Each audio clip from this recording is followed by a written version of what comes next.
नमस्कार साथियों, मैं Akash Shekhawati group of institution Sikar में आप सभी लोगों का हार्दिक स्वागत करता हूं। आज हमने अपना इंडिपेंडेंस डे बहुत अच्छे से सेलिब्रेट किया। उस उपलक्ष्य में आज हमारे साथ जुड़े हुए हैं आदरणीय सुरजीत सर, जो Shekhawati group of institution Sikar में प्रिंसिपल हैं। तो नमस्कार सर। नमस्कार सर। नमस्कार, कैसे हैं सर? बढ़िया सर। जी सर। तो मैं चाहूंगा कि सर आज इस मौके पर, स्वतंत्रता दिवस के अवसर पर, आप स्टूडेंट्स को कुछ दो शब्द करें। Sure sir. सबसे पहले तो जो आज अपने 79th अपन इंडिपेंडेंस डे सेलिब्रेट कर रहे हैं, ये हमारे लिए एक बहुत सौभाग्य की बात है। ऐसा मैं इसलिए बोल रहा हूँ कि हम जब इसकी हिस्ट्री पढ़ते हैं, हम जो हमारे शूरवीर हैं उनके बारे की गाथाएं पढ़ते हैं, अपने को पेरेंट्स से सीखने को मिली है, ग्रैंड पेरेंट्स को सीखने से अपने को सुनने को मिली है, तो उससे अपने अंदर एक नया जोश आता है। और ऑनेस्टली बताऊं सर, मैं तो खुद इस दिन का वेट करता हूं कि कब ये रिपब्लिक डे, इंडिपेंडेंस डे, क्योंकि ये दो एक नेशनल फेस्टिवल है, यहाँ सारी बाउंड्रीज खत्म हो जाती है। अपन दीपावली की बात करते हैं तो जनरली अपन मानते हैं कि हिंदुओं का त्यौहार है, ईद जो है वो मुस्लिम का त्यौहार है, क्रिसमस जो है वो क्रिश्चियन लोगों का है, तो इस अपने उसको वहाँ थोड़ा डिवाइड कर दिया है। लेकिन ये दो ऐसे फेस्टिवल है जहाँ कोई भी लिमिट नहीं है, कोई बाउंडेशन नहीं है, कोई रिलीजन नहीं है, कोई जेंडर नहीं है, कुछ भी नहीं है, तो इसका एक अलग ही मज़ा है। तो मैं उस चीज़ के बारे में, जो मुझे इसकी अच्छाई यही लगती है कि हम इस बहाने कम से कम साल में 2 बार उन शहीदों को याद कर लेते हैं, उनको नमन कर लेते हैं, और इस बहाने इस जश्न को अपन एक सेलिब्रेट कर पाते हैं। तो ये मेरा एक अपना पर्सनल ओपिनियन है सर। जी सर। सर, लगातार कंपटीशन बढ़ता चला जा रहा है। Of course sir. देश तरक्की भी कर रहा है हर तरह से। जी। हम याद करते हैं कि 1947 में देश की क्या स्थिति थी। जी सर। उसके बाद देश ने युद्ध भी झेला, अकाल भी देश ने झेले, सब कुछ हर तरह से। एक समय स्थिति 90s तक आते आते स्थिति ये आ गई थी कि देश पे उधार बहुत हो गया था। फिर हमने लिबरलाइजेशन का मॉडल अपना, liberalisation, privatisation, globalisation, LPG policy अपन लेके आए, पॉलिसीज लेकर आए। जी जी सर। जी सर। तब से लेके अब तक बहुत सारे उतार चढ़ाव आए, टेक्नोलॉजी चरम पर है अपने, of course, of course sir. ऐसे में आपका जो 22 साल का अनुभव है जी, विद्यार्थियों को टैकल करने का, जी उनको जी, नया रास्ता दिखाने जी जी सर। हजारों छात्र, लाखों छात्र आपके संस्थान में पढ़े, हजारों छात्र आपके सुपरविजन में रहकर एक बड़ी बड़ी एमएनसीज में जॉब कर रहे हैं। जी सर। सर, मैं ये चाहूंगा कि इस एरा में, इस कंपटीशन के युग में आप स्टूडेंट्स को क्या सलाह देना चाहेंगे? सर, ये जो भी समय है ना, मैं आपको बताता हूँ कि जब मैं फर्स्ट टाइम क्लास में गया था 2005 के अंदर, जब मैंने टीचिंग ज्वाइन किया था, उससे पहले 2 साल मैंने मार्केटिंग में रहा हुआ हूँ मैं। तो जब मैंने टीचिंग ज्वाइन किया था तो उस टाइम मेरे हाथ में चौक था, चौक से लिखते थे। चौक से लिखता था मैं।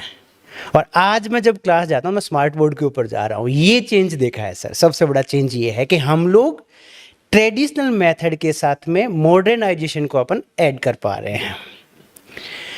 पहले के टाइम के अंदर स्टूडेंट्स को क्लास के अंदर आया, ठीक है, हम उसको पढ़ाते थे, प्रैक्टिकल्स करवाते थे जो उस टाइम के हिसाब से रिक्वायरमेंट थी। जैसे हम इंडस्ट्रियल टूर पे बच्चों को लेके गए ताकि उनको इंडस्ट्रियल एक्सपोजर अपन दे सकें।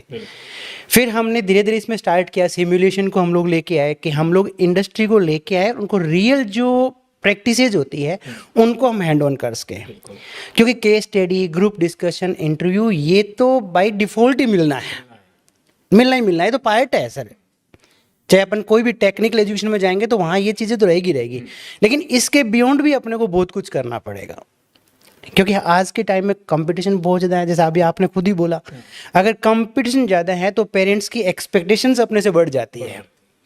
और अगर पेरेंट्स की एक्सपेक्टेशंस बढ़ रही है, और सेम वे के अंदर जैसे पेरेंट्स की एक्सपेक्टेशंस बढ़ रही है, वैसे इंडस्ट्री की एक्सपेक्टेशन भी बढ़ रही है अपने से। आज अपन कॉलेज चला रहे हैं, अपन कोई फैकल्टी को अपॉइंट करते हैं, तो अपन भी तो उसके देखते हैं कि वो नेट क्वालिफाइड है कि नहीं, पीएचडी है कि नहीं है, सेट है कि नहीं है, क्या उनके रिसर्च पेपर्स है। क्योंकि आज के टाइम के हिसाब से, क्योंकि ये चीज़ों की सब रिक्वायरमेंट हो गई, तो ऐसे इंडस्ट्री ने भी अपने स्टैंडर्ड्स को अपग्रेड किया। जब भी मैन पावर को अपॉइंट करती है, रिक्रूट करती है, तो वो इन सब चीज़ों के बारे में हमसे कम्युनिकेट करता है। क्योंकि अब अपन एजुकेशन इंडस्ट्री में है, ये कहीं ना कहीं से पब्लिक को और इंडस्ट्री को लिंक करने का ही तो जरिया है। इंडस्ट्री की जो भी डिमांड्स है अपने को पब्लिक से ही सप्लाई होनी है, स्किलफुल कैपेबल बनाने, ऑफ कोर्स उनको जो स्किल्स चाहिए उन स्किल्स को अपन यूथ तक कैसे लेके जाएं, उस पे अपना मेन फोकस अब हो गया है सर। जैसे अभी अपन, मैं कल परसों बात कर रहा था सर, मैं अपन प्रैक्टिकली एक्सपोजर पर ही आ जाते हैं। तो अभी राजस्थान के अंदर आपको पता है ना, सोलर प्लांट्स बहुत सारे लग रहे हैं, स्पेशली जैसलमेर, बाड़मेर, जोधपुर, वहाँ के जो एरिया है जहाँ कभी हम डेजर्ट बोलते थे उसको, अब वो हमारा इलेक्ट्रिक हब बन रहा है। ये हर जगह अपन देख रहे हैं, और वो भी ग्रीन एनर्जी का। बिल्कुल सही बात है। तो वहाँ इतनी सारी वैकेंसीज निकल रही है कि लोग कैंडिडेट ही नहीं मिल पा रहे हैं। तो कैसे है ये सब चीजें? क्योंकि अभी अपन आप बात करें, टेक्नोलॉजी आई है, तो टेक्नोलॉजी आई है तो साथ में रिक्वायरमेंट्स भी लेके आई है। टेक्नोलॉजी में रिक्वायरमेंट्स भी आई है। तो ऐसे में छात्रों को क्या करना चाहिए सर आपके पास? सर उनको, कंसर्न मेरा यही है, उनको बहुत सोच समझ के ऐसी जगह जाना पड़ेगा जहां उनको स्किल एजुकेशन मिल सके। स्किल्स बहुत इंपॉर्टेंट है, स्किल्स से ही आप इंडस्ट्री को जो रिक्वायरमेंट्स है उनको फिट कर सकते हैं और अपने आप को करियर को बहुत आगे तक लेके जा सकते हैं। स्किल्स के लिए हमें क्या करना पड़ेगा? बीइंग ए टीचर, मुझे मेरी रिस्पॉन्सिबिलिटीज को समझना पड़ेगा। स्टूडेंट्स को एज ए स्टूडेंट उनको उन चीज़ों को लेना पड़ेगा कि मैं, अब वो जमाना नहीं है कि जब 8वीं पास को गवर्नमेंट घर से उठा के ले आती थी कि पटवारी बनने के लिए आदमी नहीं मिल रहे। अब चीज मेरे फादर ने ये चीज़ देखी है सर, यानी पुराने जितने भी लोग होंगे उन्होंने देखी है। अगर उन 10th पास कर लिया तो यूँ मान लो गवर्नमेंट उनको उठा के ले जाती थी घर से जॉब देने के लिए।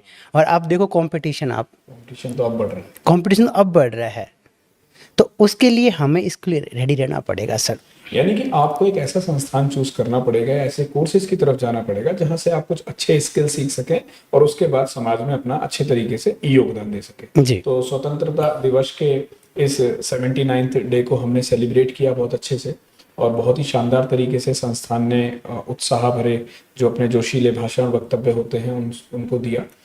तो आज हमारे साथ इन्हीं वक्तव्य के साथ डॉक्टर सुरजीत सर जुड़े हुए हैं मेरे साथ, शायद पॉडकास्ट में पहली बार है। जी सर, आपसे मैं तो फर्स्ट मेरा टाइम। बड़ा सौभाग्य है कि आप नहीं सर, ऐसा नहीं है। क्योंकि बाकी पॉडकास्ट सर के सुपरविजन में चल रहे थे, मगर जी, आज जी। सर खुद। तो चलिए, बहुत अच्छी बात है, शुभकामनाएं अगेन एसजीआई परिवार की तरफ से आपके लिए हार्दिक शुभकामनाएं। फिर मुलाकात करेंगे, तब तक के लिए अपना ध्यान रखें। Bye bye, take care, love you guys.